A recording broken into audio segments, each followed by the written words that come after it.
मंडळी नमस्कार। सुमारे 50,000 हेक्टरपेक्षा जास्त क्षेत्रावर केळीची लागवड करून राज्यातील एकूण केळी उत्पादनात जवळपास 60% आणि देशातील एकूण केळी उत्पादनात सुमारे 15%हून अधिक वाटा एकटा जळगाव जिल्हा उचलतो। गेल्या काही वर्षात निर्यातक्षम केळी उत्पादनात आघाडी घेतल्याने विदेशातही जळगावची वेगळी ओळख निर्माण झाली होती।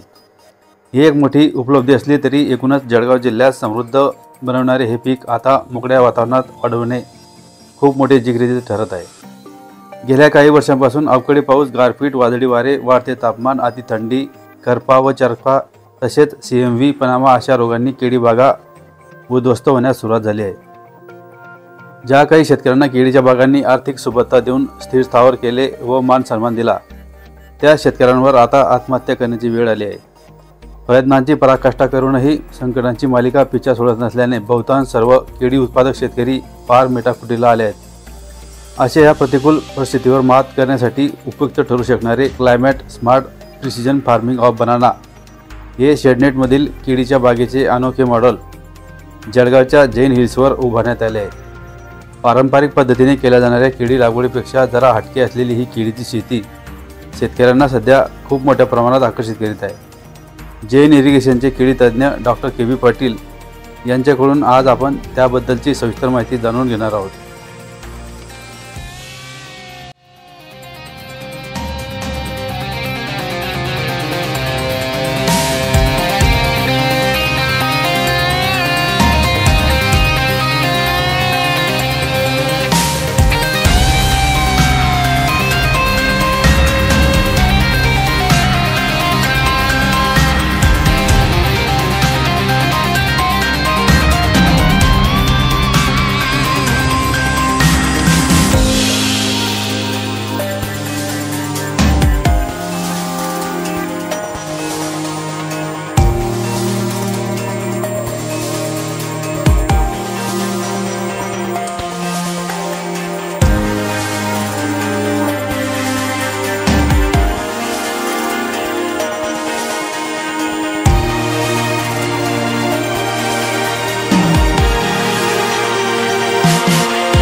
केळी उत्पादक बंधूंनो नमस्कार।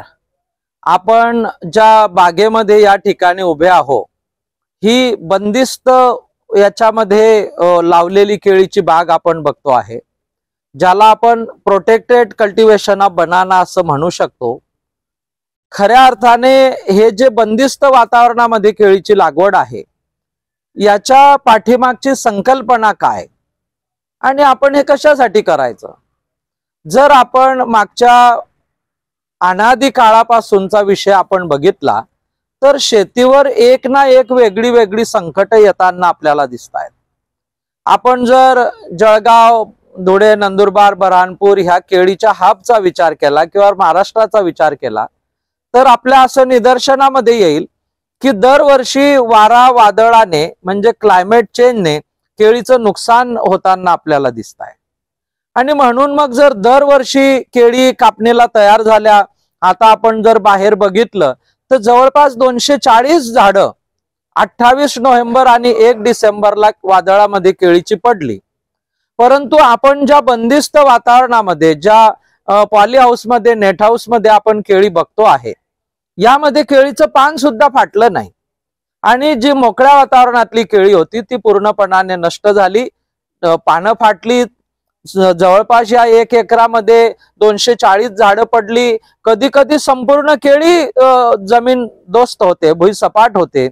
असं अनेक वेळा, साधारण या 25 ते 30 वर्षामध्ये जवळपास 25 ते 30 वेळा वादळ वारे आलेत आणि केळीचं नुकसान झालं. आणि म्हणून एक पुढचा कॉन्सेप्ट या जैन हिल्स वरील कृषी महोत्सवामध्ये अशा प्रकारचा एक कॉन्सेप्ट आज आपण केळी बागायतदारांच्या समोर, शेतकऱ्यांच्या समोर ठेवला आहे की मग असं जर नुकसान होत असेल तर याला पर्याय काय. आणि म्हणून एक पर्याय उभा केलेला आहे की बंदिस्त वातावरणामध्ये केळीची शेती, ज्यामध्ये आपल्याला मोठ्या प्रमाणामध्ये वारा वादळापासून प्रोटेक्शन आहे. दुसरा महत्वाचा मुद्दा फक्त प्रोटेक्शन आहे असं नाही आहे, तर आपण जर बघितलं तर जळगाव जिल्ह्याचं वातावरण हे उष्ण आणि कोरडं आहे. केळीला दमट आणि माइल्ड उष्ण वातावरणाची गरज आहे, परंतु आपण त्यावरती नैसर्गिकरित्या कुठलाही कंट्रोल आणू शकत नव्हतो. म्हणून बंदिस्त वातावरणामध्ये केळी लागवडीचे दुसरे अजून काय फायदे आहे, तर आपण या ठिकाणी बघताय गादी वाफ्यावर केळीची लागवड आहे. त्याला 2 लॅटरल आहे, वरती शेडनेट आहे आणि त्याच्यावरती फागर लावलेले आहे, त्याच्यावरती मायक्रो स्प्रिंकलर लावलेले आहे. आणि म्हणून सगळ्यात महत्वाचं, उन्हाळ्यामध्ये जेव्हा जळगावचं तापमान हे 47 डिग्रीला जातं, तेव्हा या बंदिस्त वातावरणामध्ये आपण 40 डिग्रीचं तापमान मेंटेन करू शकतो. जेव्हा उन्हाळ्यामध्ये आर्द्रता ही 25% खाली येते, वातावरण अतिशय कोरडं होतं, तेव्हा आपण या बंदिस्त वातावरणामध्ये 70% आर्द्रता निर्माण करू शकतो. ज्या वेळेस झाडाच्या मुळाच्या कक्षेमध्ये खूप पाऊस झालाय, मुळाची कक्षा चांगली नाहीये, आणि अशा वेळेस आपण फोलियर फीडिंग करू शकतो. जितक्या वेळेस आपण स्प्रिंकलर सिस्टम चालवतो त्याच्यातनं आपण खतं देतो आणि पानातनं झाडाचं पोषण, कदाचित जमिनीचा पीएच जास्त आहे, जमीन शारपड आहे, जमीन चिकट काळ्या मातीची आहे, जमीन चुनखडी युक्त आहे, ज्यामुळे अन्न घटक घेण्याला अडचण आहे, झाडाच्या मुळाच्या कक्षेमध्ये काही अडचण आहे, मुळं थोडीशी खराब झालेली आहे. मग अशा वेळेस झाडाचं फोलियर फिटिंग करण्याचं काम सुद्धा बंदिस्त वातावरणातल्या केळीमध्ये फागर आणि मायक्रो स्प्रिंकलरच्या माध्यमातून होतं. आणि म्हणून हे फक्तच बंदिस्त वातावरण आहे, फक्त केळी उत्पादनाचं एक साधन आहे असं नाही आहे, तर गुणवत्तापूर्ण केळी काढणे, केळीला आर्द्रता तयार करणे, केळीचं किड्यांपासून नुकसान वाचवणं, केळीवरती करप्याचा प्रादुर्भाव होऊ न देणं किंवा केळीचं पनामा रोगापासून संरक्षण करणं, अशी सगळी फायदे जर या नेटमधनं कीड आत येणार नाही तर सीएमई रोगाचा प्रसार होणार नाही, इथं येण्याला ऍक्सेस कंट्रोल आहे तर पनामा डिझीज वाढणार नाही, इथं करप्याचा स्पोरोर आत येण्याला वाव नाही तर करपा वाढणार नाही. म्हणजे रोगराईवरती, किडीवरती आणि वातावरणावरती नियंत्रण या बंदिस्त केळी उत्पादन पद्धतीमध्ये आहे. वातावरणाच्या सोबत केळीचा कालावधी कमी होतो आहे. जिथं 12 महिन्यामध्ये केळी कापणी होते, इथं 10 महिन्यामध्ये संपूर्ण केळी कापणी होते आणि 18 महिन्यामध्ये 2 पिकं आपल्याला याच्यामध्ये घेता येतात. अशा पद्धतीने हे केळी लागवडीचं नवीन तंत्रज्ञान जैन हिल्सच्या कृषी महोत्सवामध्ये आपण उभं केलेलं आहे. आपण सर्व केळी उत्पादक बंधूंनी यावं, हे बघावं. प्रथमदर्शनी आपल्याला हे महाग वाटत असलं, परंतु आपण 5 किंवा 10 वर्षाच्या नुकसानीचा अंदाज बघितला तर उद्या ही काळाची गरज आहे निर्यातक्षम गुणवत्ता आणण्यासाठी. आणि आज ज्या पद्धतीने निर्यातक्षम केळीला 30 रुपये किलोचा भाव मिळतो आहे, मग असं जर का 25 रुपये किलोचा भाव मिळतोय आणि 40 टनाचं उत्पादन जर का आपण काढणार असू तर मला असं वाटतं हे गणित जमण्यासारखं आहे. म्हणून आपण यावं, हे प्रत्यक्षरित्या बघावं आणि जैन हिल्स वरती सुरू असलेल्या संपूर्ण कृषी महोत्सवामध्ये या ठिकाणी वेगवेगळ्या प्रकारची पिकं आहे. आंब्याचं ट्रेनिंग आहे, प्रुनिंग आहे, सीताफळ आहे, जैन स्वीट ऑरेंज आहे, कापूस आहे, सोयाबीन ठिबकवरचा आहे, ऊस ठिबकवरचा आहे, गहू ठिबकवर लागवड केलेली आहे. प्रोटेक्टेड कल्टिवेशन मध्ये या ठिकाणी मोसंबी आहे, नागपूर संत्रा आहे, पेरू आहे. प्रोटेक्टेड याच्यामध्ये डे न्यूट्रल टेक्नॉलॉजी मध्ये आलूचं उत्पादन आहे, एरोपोनिक चालू आहे, हवेत आलूचं उत्पादन आहे, हायड्रोपोनिक आहे, व्हर्टिकल फार्मिंग आहे, सॉइललेस फार्मिंग आहे. क्वालिटी प्लांटिंग मटेरियलची प्रचंड मोठी नर्सरी या ठिकाणी आपल्याला बघायला मिळते आहे. कांद्याच्या वेगवेगळ्या जाती आहे, स्प्रिंकलरवरचा कांदा आहे, ठिबकवरचा कांदा आहे, हळद आहे, अद्रक आहे, पपई आहे, अशी सगळ्या प्रकारची जवळपास 75 ते 80 प्रकारची फळझाडं आणि पिकं या ठिकाणी प्रात्यक्षिक आपण मांडलेलं आहे। आणि म्हणून संपूर्ण राज्यातल्या उत्पादकांनी, शेतकरी बंधूंनी जैन हिल्सवरील या महोत्सवामध्ये आपल्याला सहभागी व्हायचं आहे। फक्त शेवटची 20 दिवस आता या महोत्सवाची बाकी आहे।